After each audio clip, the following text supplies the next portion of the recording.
सरस्वती शिक्षा समिति पाली कक्षा अष्टमी विषय सामाजिक विज्ञान और अपना अध्याय चल रहा है अभी ग्रामीण क्षेत्र में शासन चलाना।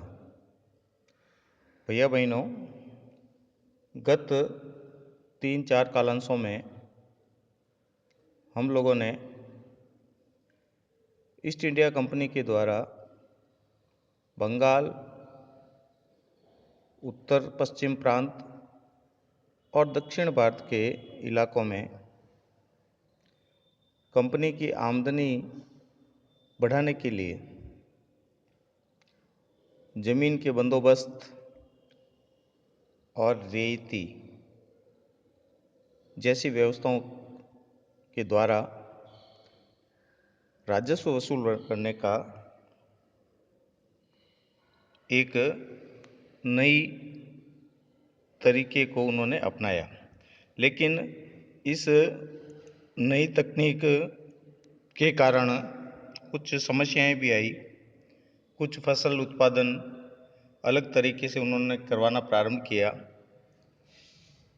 क्योंकि अंग्रेज चाहते थे ऐसी फसल का उत्पादन जो यूरोप में प्रचुर मात्रा में उपयोग में आए। इसके लिए उन्होंने बंगाल में नील की खेती पर जोर दिया, जो रंग बनाने के काम आती है और ब्रिटेन में छापे खाने में उसका उपयोग अधिक होने लगा। भारत में जो नील का उत्पादन होता था वो उत्तम क्वालिटी का होता था, इसलिए उसकी यूरोप में मांग अधिक थी। इसके कारण कंपनी के कुछ अधिकारी जो बंगाल में कार्यरत थे, उन्होंने ब्रिटिश शासन की नौकरी छोड़कर नील की खेती करना प्रारंभ कर दिया था। यह अपन ने गत कालांशों में अध्ययन किया। नील की खेती जो अपन ने अध्ययन किया था, लेकिन ये होती कैसे है? मुख्यतः नील की खेती दो तरीके से होती थी, एक निज और दूसरी रेयती। निज खेती, इस प्रकार की खेती में बागान मालिक यानी एक विस्तृत भूखंड होता था, जिसमें एक मालिक होता, वो अपनी जमीन पर नील का उत्पादन करता, या दूसरे जमींदार से जमीन किराए पर लेकर भी नील की खेती बागान मालिक मजदूरों के माध्यम से करवाते थे। ये होती थी निज खेती यानी व्यक्तिगत खेती। इसकी समस्या बागान मालिकों को क्षेत्रफल की समस्या फैलाने में आ रही थी, क्योंकि उनके पास सीमित भूमि थी और नील की खेती के लिए उन्हें अधिक जमीन की आवश्यकता होती थी। तो वो या तो बागान मालिक जमींदारों से किराए पे लेते या फिर किसानों के द्वारा अर्जित करते, लेकिन ये उनके लिए बहुत एक बड़ी समस्या थी। नील की खेती बंजर जैसी भूमि में नहीं होती, केवल उपजाऊ जमीन पर ही इसकी खेती की जा सकती थी। ऐसी जमीन पर पहले से ही आबादी अधिक थी। ईस्ट इंडिया कंपनी से आने से पहले ही इस क्षेत्र में आबादी अधिक थी और उपजाऊ जमीन भी कम ही थी, खेत छोटे थे।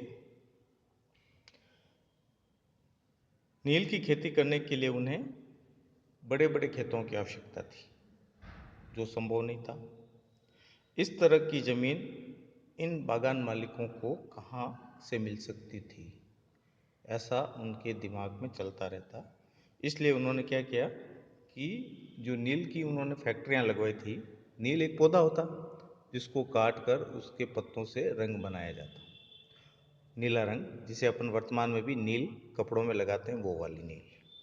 और इसकी डिमांड, मांग यूरोप के देशों में बहुत अधिक थी। इसलिए इन्होंने यहीं जहाँ नील की खेती होती थी वहीं आसपास में नील की फैक्ट्रियाँ भी लगा दी। तो फैक्ट्रियों के आसपास जो ज़मीन थी, उस ज़मीन को इन्होंने पट्टे पर यानी भोग पर लेना प्रारंभ कर दिया। किसानों से कह दिया, ये हमें दे दो, इसका उत्पादन का कुछ हिस्सा हम आपको दे देंगे, और किसानों को वहाँ से हटा दिया। इससे क्या हुआ, बागान मालिकों और किसानों के बीच कुछ टकराव और तनाव भी पैदा हुआ। दूसरी समस्या मजदूरों को भी थी। मजदूरों का इंतजाम करना आसान नहीं था। ऐसा बड़ा भाग जिसके लिए अधिक मजदूरों की आवश्यकता होती थी, क्यों, बागान बड़े बड़े होते थे। जिस समय नील की खेती आती उस समय अधिक मजदूरों की आवश्यकता होती। जैसे अपने यहाँ है, फसल जब आती है तब अधिक मजदूरों की आवश्यकता पड़ती है, तो वैसे ही नील की खेती जब आती उस समय कंपनी को अधिक मजदूरों की आवश्यकता होती। लेकिन उस समय किसान स्वयं अपने छोटे छोटे खेतों में धान की फसल कटने और काटने में व्यस्त रहता। निज खेती के लिए बहुत सारे हल और बैलों की जरूरत होती थी। 1 बीघा नील की खेती के लिए 2 हल चाहिए होते थे। इसका मतलब यह था कि अगर किसी बागान मालिक के पास 1000 बीघा जमीन है तो उसे 2000 हलों की जरूरत होती। हल जिसे बैल खींचते हैं। हलों को खरीदना और उनका रख रखाव बागान मालिकों के लिए बड़ी समस्या थी, क्योंकि अब 2000 हल यानी 4000 बैल और उनके लिए 2000 चलाने वाले, उनको खरीदना और उनकी देखभाल के लिए व्यक्ति रखना और उन व्यक्तियों को भी रखना, यह सब बागान मालिकों के लिए एक बड़ी समस्या थी। किसानों से भी हल नहीं मिल सकते थे, क्योंकि एक साथ इतने 2000 हल किसानों से भी उन्हें नहीं मिलते थे, क्योंकि किसानों को खुद को अपने लिए हल की जरूरत होती थी। जिस समय इसकी जरूरत होती उस समय किसान के हल और बैल भी धान की खेती यानी चावल के क्षेत्रों में व्यस्त रहते। निज खेती का क्षेत्रफल 25% था। कंपनी के पास जो व्यक्तिगत बागान में खेती होती थी नील की, वो पूरे क्षेत्र का 25% भाग था। 75% भाग पर वर्तमान में भी छोटे छोटे किसान धान की खेती और अन्य खेती करते थे। बाकी जमीन रियायती व्यवस्था के अंतर्गत भी आती थी। रैयतों की जमीन पर नील की खेती, जिसमें पूरे गांव का भूमि का माप कंपनी कर लेती और वहाँ के कुछ मुखियाओं से उस सामूहिक गांव और आसपास के गांव से राजस्व इकट्ठा करना और कंपनी को देना, यह रैयत कहलाता था। इस प्रकार जो सामूहिक रैयती की ज़मीन थी उसमें भी बागान मालिक रैयतों के साथ एक अनुबंध करते थे। कई बार बागान मालिक गांव के मुखियाओं को भी रैयतों की तरफ से समझौता करने के लिए बाध्य करते। जो अनुबंध पर हस्ताक्षर कर देते उन्हें नील उगाने के लिए बागान मालिक कर्जा भी देते और कम ब्याज लेते। कर्जा लेने वाली रैयतें को अपनी कम से कम 25% जमीन पर नील की खेती करना अनिवार्य होता। बागान मालिक उन्हें बीज और अन्य उपकरण जो नील की खेती के लिए आवश्यक होते थे वो उपलब्ध करवाते। बाकी मिट्टी तैयार करना, फसल बोना, फसल की देखभाल करना, ये सभी कार्य रैयतों को करने होते थे जो वो किसानों से करवाते। फसल तैयार होने पर बागान मालिक को वह फसल रैयतें सौंप देती। बदले में रैयतियों को नया कर्ज देते। पुराना कर्ज ले लेते और नया कर्ज देते और यह चक्र चलता रहता। लेकिन अधिकतर लोगों को इस दिमाग में कम आया। पहले तो अधिकतर किसान इस तरफ आकर्षित हुए क्योंकि उन्हें कम ब्याज दर पर कर्ज मिलने लग गया। लेकिन धीरे धीरे वह इस कंपनी की चाल को समझ गए। किसानों के लिए यह कर्ज व्यवस्था इतनी कठोर थी कि वह धीरे धीरे उन्हें पता चलने लगा कि किसानों को नील की फसल की जो कीमत मिलती थी वह बहुत कम थी, क्योंकि कर्ज देते और बदले में वो नील की फसल खरीदते। तो मनमाने तरीके से वो नील की फसल खरीदते कम दामों में और किसानों को मजबूर होकर वो फसल देनी पड़ती, क्योंकि उन्हें उनसे कर्ज लिया हुआ होता। यह कर्ज का चक्र निरंतर बढ़ता जा रहा था।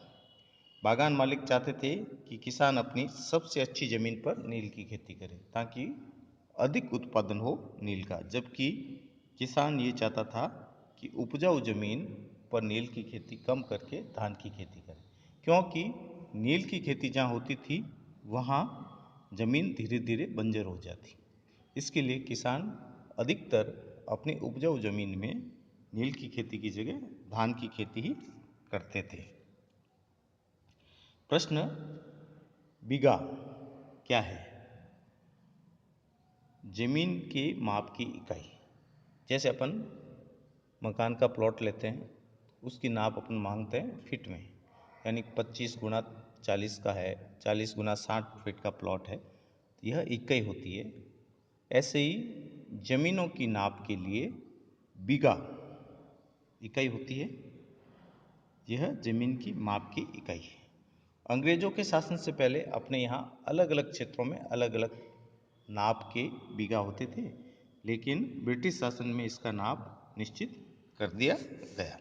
धन्यवाद।